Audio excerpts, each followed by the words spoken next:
families first. So having to try to balance your kiddos and seeing them.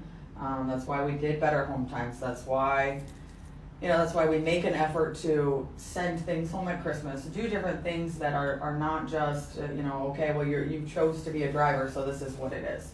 We want to make sure it's as comfortable for them as we can, knowing and respecting the fact that they are away from their families.